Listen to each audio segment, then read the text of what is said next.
Hey guys, want to do another video on 1 John and the Gospel of John. And one of the ways that historically Christians have tried to explain why Jesus in John's Gospel sounds just like the author of 1 John.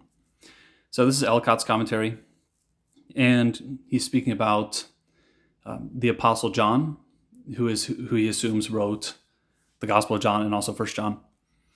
And speaking about the words of Jesus, he says, "And their effect upon him was such that it is almost the same as if he had written down nothing at all of his own.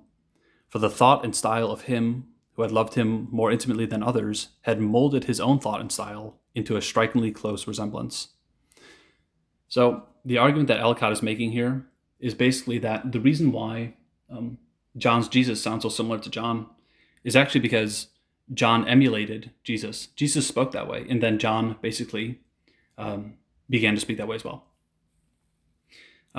So does this work? Well, the reason why this does not work is because we have the Synoptic Gospels. And in the Synoptic Gospels, Jesus does not sound like the author of 1 John. And so that's how we know that the copying did not go from the historical person Jesus to John, and instead went from John to John's Jesus, which is just a fiction.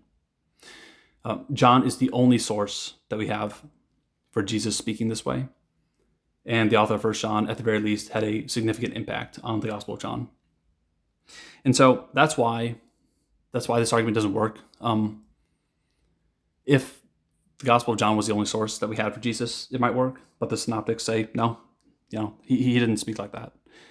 The only reason he's speaking that way is because John is putting his words and theology into his mouth.